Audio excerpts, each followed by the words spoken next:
Now that I have wiped away the memory of that haunting tune, at least for another year, let us introduce something a little more down to earth, if you will.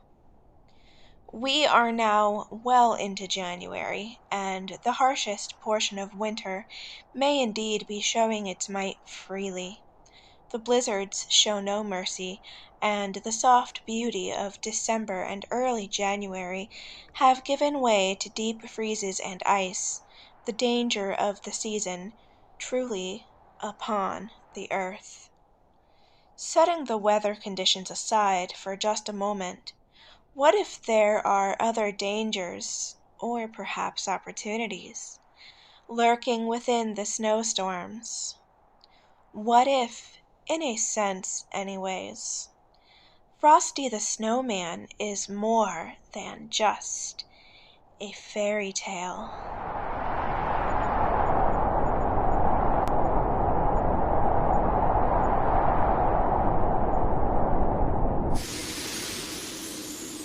From the traditions of Scandinavia, we now turn to a figure known worldwide as winter's artist. There's one figure who emerges from the shadows, leaving a trail of frost in his wake. This is the tale of Jack Frost. Jack Frost, the personification of frost, ice, snow, and all things cold. He's the one held responsible for the frosty patterns on windows on cold winter mornings, the one who nips at your fingers and toes when the temperature drops. But who is he, and where does he come from? Tales of Jack Frost may have roots in Anglo-Saxon and Norse winter customs. The Finnish have Pakasuko, and the Swedes speak of Kongbor. Yet Jack Frost's legend is uniquely captivating. He's often depicted as a sprite-like character, sometimes mischievous, sometimes heroic, but always embodying the essence of winter. Imagine a world where every intricate frost pattern on your window is the artwork of Jack. He dances across the landscape, touching each leaf, each blade of grass, turning the world into a winter wonderland. But, like many legends, there's a darker side to Jack Frost. In some tales, Jack doesn't just bring the beauty of winter, he also brings its harshness. With a mere touch, he can freeze objects or even people, turning them into ice sculptures. His control over the weather means he can summon snowstorms or blizzards at will. And while many see him as a playful figure, there are those who fear the deep freeze he can bring. Over the years, Jack Frost has been mentioned in songs, movies, and literature. From being a villain to a hero, his character has been explored in various ways. Yet one thing remains constant: his association with the cold, icy beauty of winter. So, the next time you see a frosty pattern on your window or feel the chill in the air, remember Jack Frost. He might just be around the corner, painting the world with his icy touch. Though common history and modern-day depictions of Jack Frost and similar beings, characters, and people present him and them as fictional, from where did the original legends of them all arise?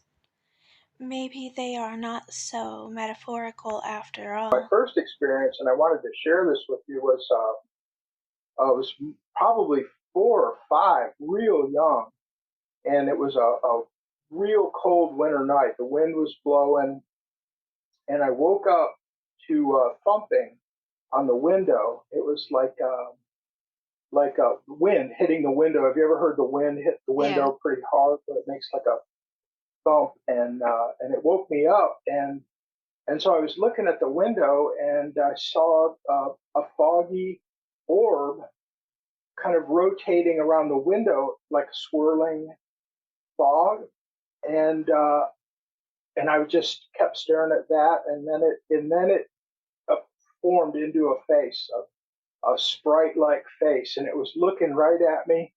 And I looked at it, and it smiled, and it made expressions. And I was so young. I was just, I did somewhere between reality and a total fantasy world. I would, obviously be terrified if something with their face in front of my window. I would, but at that age, it was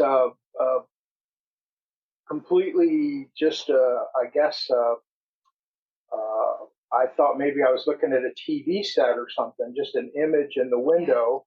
And but I knew that it was really strange, and it was there for a period of time, and then it was gone. And the next morning when I woke up, that window in the bedroom had the most beautiful frost pattern on it.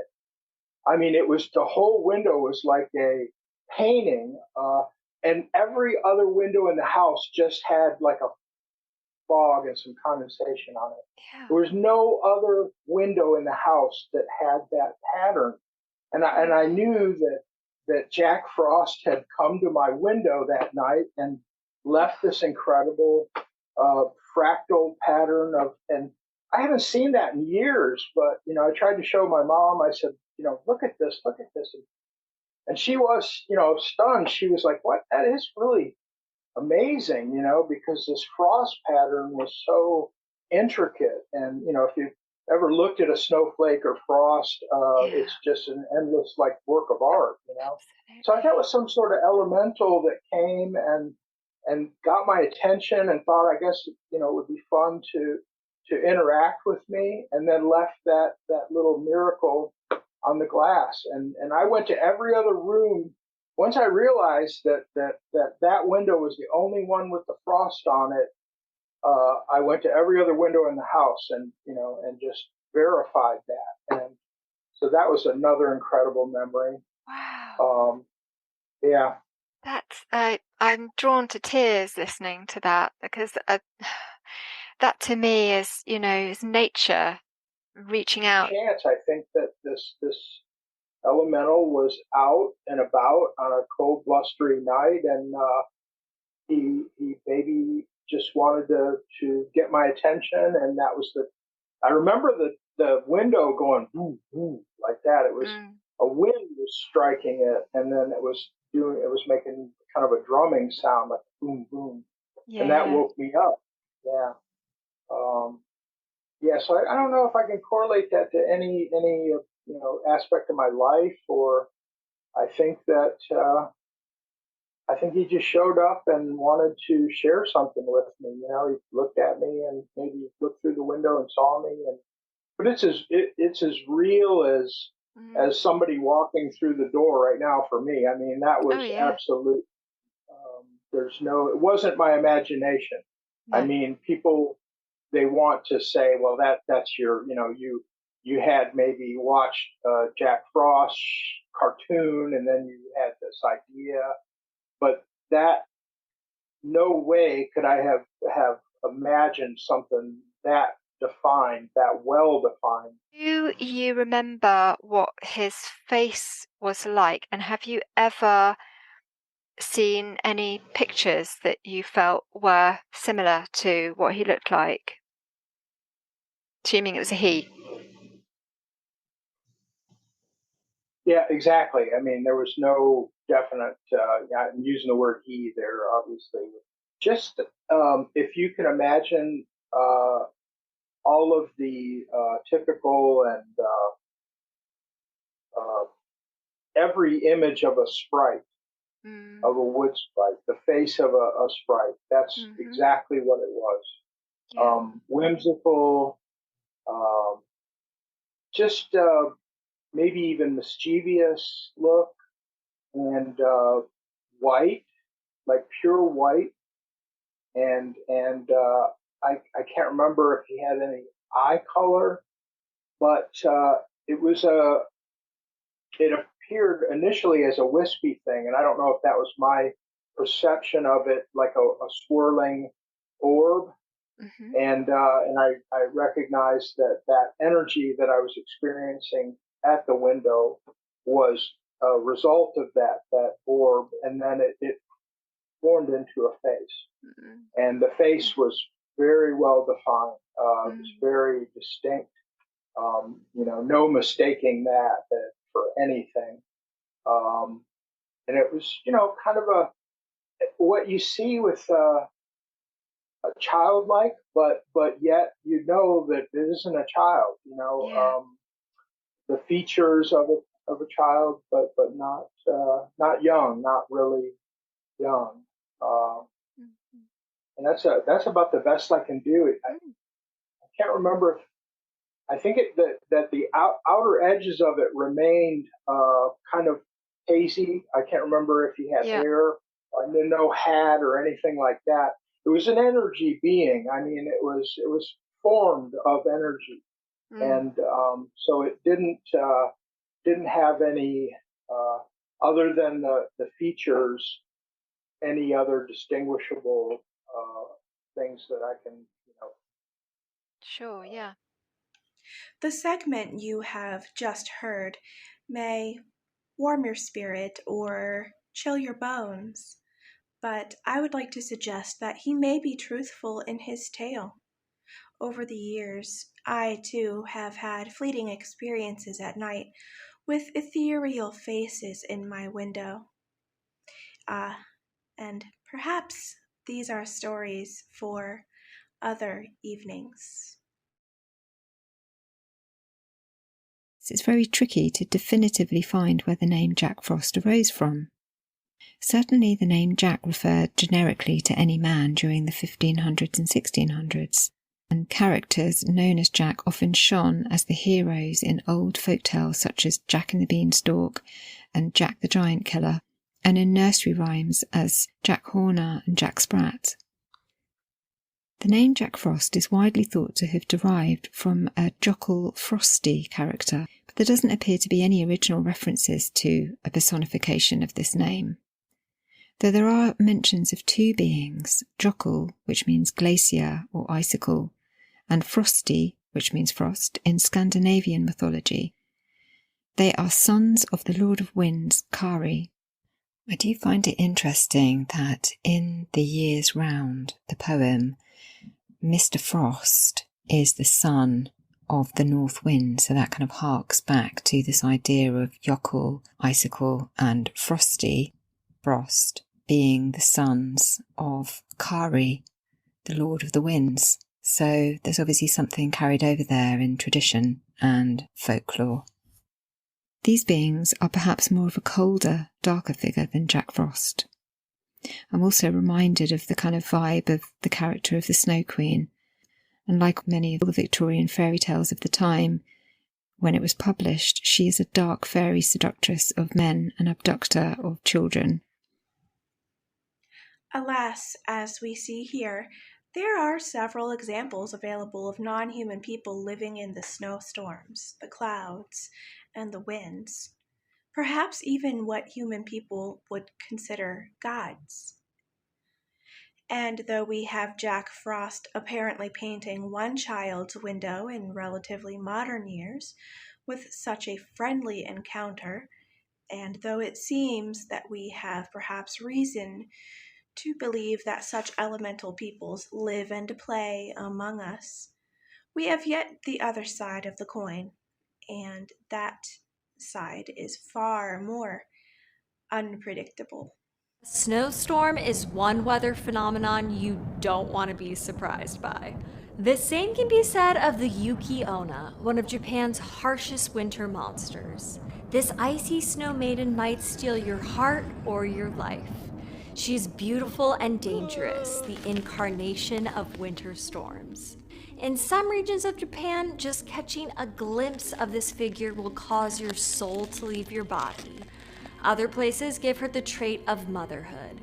She will ask you to hold her baby or may appear accompanied by snow children.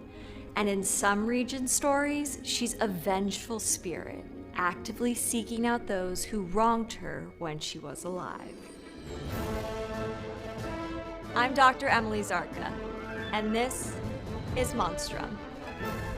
Many legends of the Yuki-Onna originate in the Tohoku region, located in the mountainous northeastern part of the country.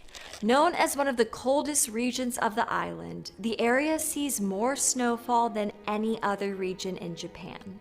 The Yuki-Onna is identified by the blizzards she travels with, as beautiful and pale as the falling snow.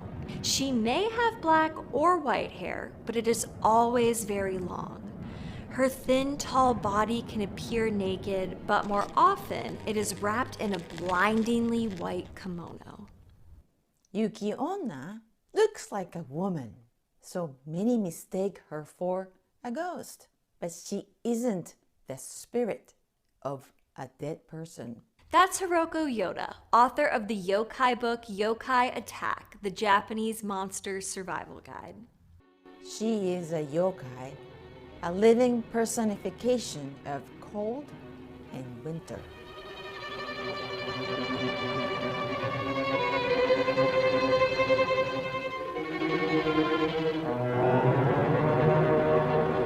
But I don't consider Yuki-Onna a monster. I see her as an avatar of nature.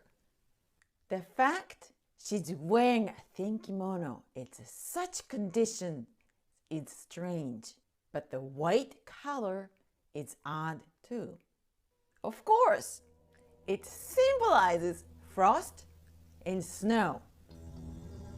Yuki wa tatakai. But traditionally, white kimono are also used as a burial dress for the dead. It would be very scary to see a woman dressed in a light white kimono in a blizzard. She can shapeshift into mist or falling snow, making her invisible against the blizzards she appears alongside, the better to sneak up on her victims. Yuki-Onna's story is a classic example. She tells us to never underestimate the power of nature and to be extra cautious when going out in the winter, especially into the wilderness. The Yuki-Onna is a kind of winter succubus type yokai. Stories tell of her acts of seduction, encounters that always end with her draining the life force of the men she has relations with. More notoriously, however, victims die of the cold, either through exposure to the elements or the woman's icy breath. The Snow Woman first appears in a collection of poetry written in the 15th century by Sogi, a Zen monk. He describes the Yuki-Onna he encountered as tall and beautiful with very pale skin and white hair. His experience is accompanied by another tale that would become one of the most enduring versions of the Yuki-Onna, the story of the woodcutter. Legend has it that while cutting down trees, Minokichi and his mentor Mosaku were caught in a horrible blizzard. Unable to cross the river to return home, they seek shelter in a boatman's hut. Later that night, Minokichi wakes up freezing. Noticing the door to the hut is open, he turns to his mentor and sees a stunningly beautiful woman standing over him. She has extraordinarily pale skin and is wearing a snow-white kimono. She freezes the mentor with her icy breath, then turns her piercing gaze to Minokichi, but is immediately taken by the man's own beauty. He was unusually handsome. She agrees to let him live on the condition that he tells no one what happened. She then walks out of the shelter, disappearing into the blizzard. A year later, Minokichi meets a very beautiful woman who coincidentally also has very pale skin. The two marry and have 10 children. Clearly they were into each other. But strangely, she never seems to age, remaining as young and beautiful as she was on their wedding day. All was well until one fateful night. Seeing his wife dressed all in white, Minokichi absent-mindedly comments that she looks just like the snow woman he encountered so many years ago. To his surprise and horror, his wife reveals she herself is the Yuki-Onna. The wife turned on him, furious. She screamed, "It was me who spared you that day. I should kill you for breaking your promise." She abandons him, turning into a white mist and floating out of a window, never to be seen again. This particular Yuki-Onna legend is the most popular today, largely because of Patrick Hearn's 1904 translation of the story in his book Kwaidan. This Irish-Greek author published under a Japanese pen name and claimed to have recorded the story from a local of the Mushashino district. However, scholars are careful to point out that the story is unlikely a direct translation. Romance between the Yuki-Onna and the young lumberjack is significantly more detailed in his telling than in other variations. According to his version, the Yuki disguised as a human woman is named O-Yuki. Her name literally translates to snow, which you think would have been a clue for the woodcutter. But I digress. The marriage element is common in other Japanese folktales, as is the husband breaking a promise to his supernatural wife. Other traditions across the globe also use this trope, so it's an interesting thread to explore. Her story also tells us never to make promises we cannot keep. The rural regions of Japan are flush with legends about yokai creatures and spirits who inhabit the wilderness, and many that have a taste for human beings. One among the yokai is not monstrous in appearance, but still petrifies all who see her, and does not consume the flesh of humans, but rather she drains the energy of unwary travelers. She is called Yuki-Onna, the snow spirit, and she wanders the countryside during snowstorms, preying upon unwary travelers and breaking into homes and freezing the inhabitants. Legends of the Yuki-Onna, whose name means snow woman, vary from region to region. Some claim that she is an elemental spirit with immense disdain for human life. Others, that she is the ghost of someone who has frozen to death or perished in the snow, and consequently seeks vengeance on the living for her untimely demise. Whatever her origin, Yuki-Onna is as dangerous as she is beautiful. Yuki-Onna is otherworldly in her beauty, with flowing raven hair, ageless skin as white as snow, and piercing violet eyes. Her beauty is one of her primary weapons against men, luring them unwittingly into danger. When they approach her, she drains them of their living energy, either through her ice-cold touch or blasting them with her frost breath, leaving her victims frozen solid. Should someone manage to fight back or give her reason to flee, she is said to vanish in a snowy mist and reappear almost anywhere. While Yuki-Onna is indeed a killer, there are tales where she is not entirely cold-blooded. Legends say that Yuki-Onna is capable of falling in love with her intended prey, and will subsequently let them go free. There are tales of the yokai even marrying humans and living happily together. But as supernatural spirits never age, their husbands will inevitably discover their true identities, promptly putting a stop to these happy marriages. Perhaps the most widespread of these stories comes from Lafcadio Hearn's Kwaidan, Stories and Studies of Strange Things. The tale concerns two woodcutters, the youthful Minokichi and the aging Mosaku. One winter day, they found themselves stranded in the middle of a snowstorm. The two found a hut in the woods and sought shelter there, spending the night. That evening, Minokichi awoke to find the Yuki-Onna hovering over his companion. She doused old Masaku with her frost breath, and he froze to death. When she approached Minokichi, she paused and decided to spare him, as she found him young and beautiful. She bade him not to tell anyone about what had transpired that night, or else she would return to claim his life. Years later, Minokichi married a beautiful young lady named Oyuki. Minokichi and Oyuki lived happily and had several children together. Mysteriously, however, she did not age at all. One night, while the children were asleep, Minokichi told Oyuki the story of his encounter with the Yuki-Onna all those years ago, and how her ageless beauty and refinement were a frequent reminder of that night. Upon finishing his story, Oyuki suddenly stood up and revealed herself as the Yuki-Onna who killed Mosaku. She reminded him of how he promised secrecy of their meeting, lest she kill him.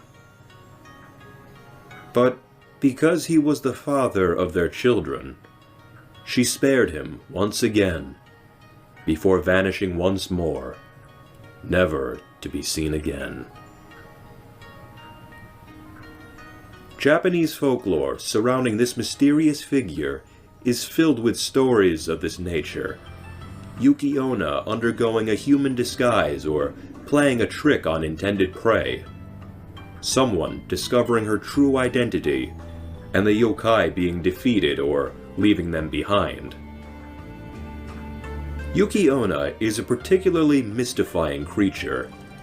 Not savage or scary-looking as other monsters are, but just as effective in inspiring fear and taking human life. She is beautiful and elegant to look upon as fresh snow. She is as cold to the touch as ice. And she is as dangerous as a mountain blizzard. In many ways, Yuki-Onna is the embodiment of the winter season.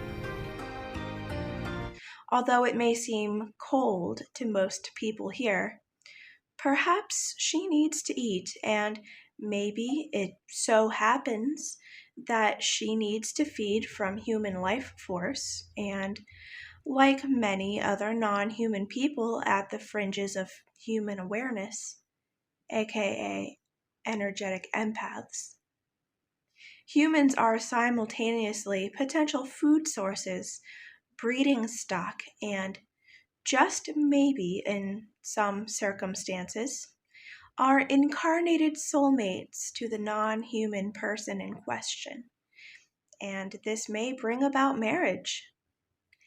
I have noticed that there are times of happy, healthy communion between non-human and human people, even at times resulting in marriage and family, apparently. To my mind, there is one determining factor.